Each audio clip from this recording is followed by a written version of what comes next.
Hello. All right, here is our deep dive into the olden times, ancient music and theater. We're going to talk about Greece, Rome, Japan, medieval Europe, and the question of influence, which will be pretty frequently on our minds over the course of this class.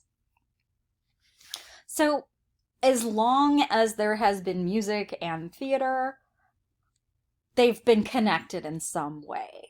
I mean, this makes perfect sense when you think about it. If people want to perform on a stage, they might say things, they might play instruments, etc.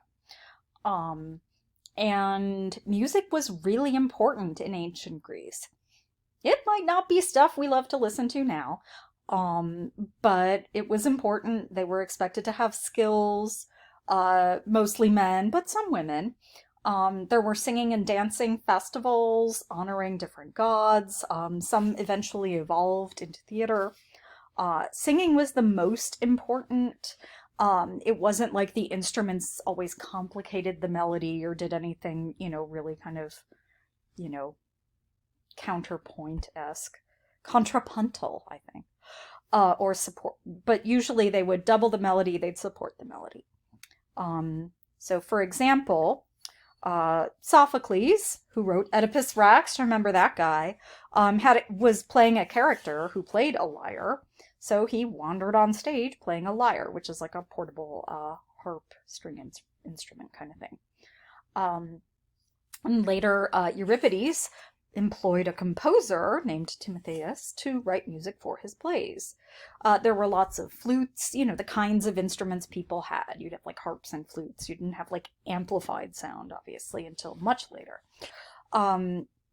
As music becomes more important, the words become a little less important. So you get some kind of not super smart chorus music later on. So, you have that to look forward to, inane chorus. Here's some examples of choral music as linked with drama. And it's nice to be able to kind of see these old examples. We have sweet sounding instruments combined, and maidens singing shrilly a holy song. I guess shrill might not have been a bad term, maybe just like sopranos. And the wondrous echo reached the sky. So the excitement of the drama of music itself. Celebrate again, shrill muse, mother of all gods and all men. So the shriek of castanets, ooh, shrieking now, and hand drums, and the howling of wolves and fierce lions. It's exciting sounding. Later, we've got Roman comedies, writers like Terence and Plautus. And music is pretty frequent in Roman comedy. The surviving Roman comedies, interestingly, were based on Greek subjects mostly, not set in Rome, I guess. To satirize, sometimes you displace your location. They added other musical accompaniment rather than having the traditional Greek chorus.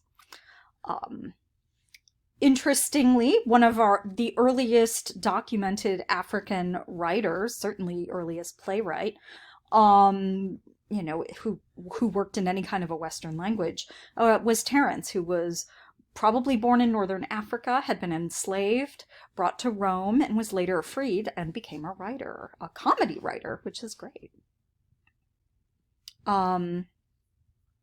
Characters in Roman comedy, they used a lot of like stereotypical characters. So, you'd have this sort of unmarried man who's, in love with an older sex worker lady or a young maiden whom he loves. Boy meets girl, some kind of girl or woman. The Senex is usually his dad, often opposes whom his son likes. Sometimes there's a bad guy, I guess a pimp or quote unquote slave dealer. Again, this is ancient Rome, very different from now. Is somehow connected with the young maiden sometimes, or maybe the meretrix or sex worker.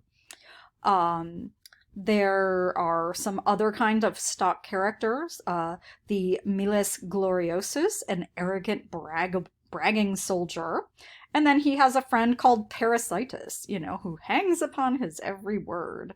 Why don't we have more of these guys anymore? I don't know.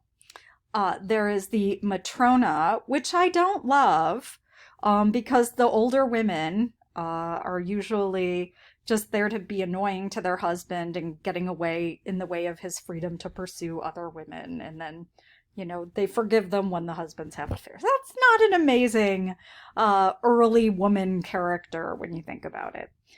So, think about some of this. Think about which characters seem to still be around, which seem to have faded out, what some of the descendants are of these works. Here's a couple of videos from Crash Course on older plays. You can certainly watch them at your leisure. Crash Course is fantastic for drama.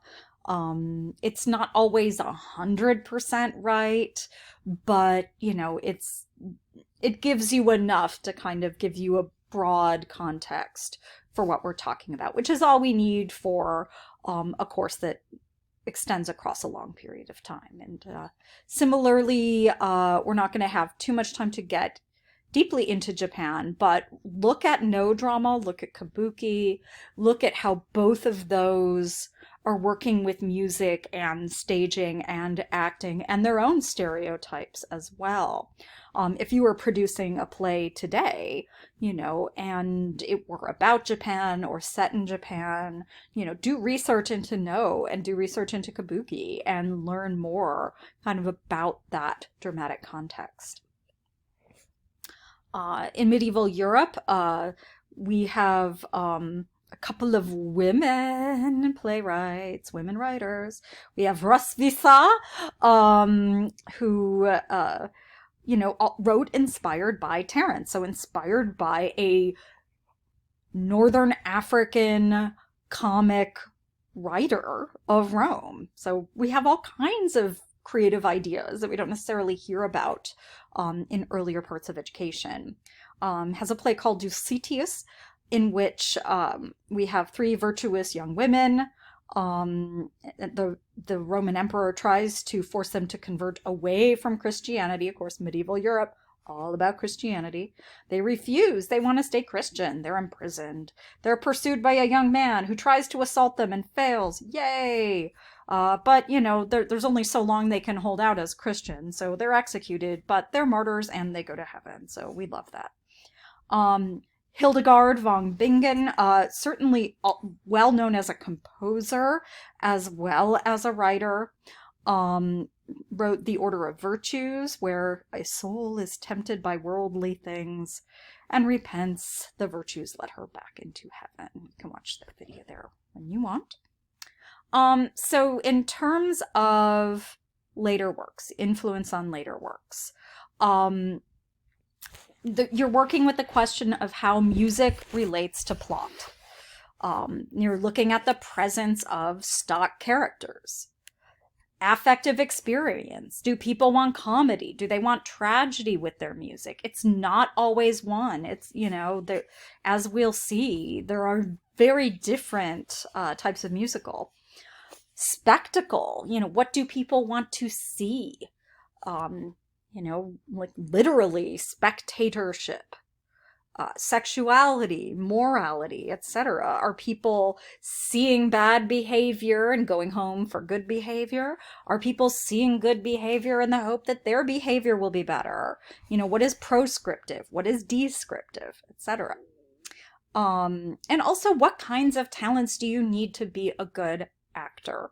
That changes over time.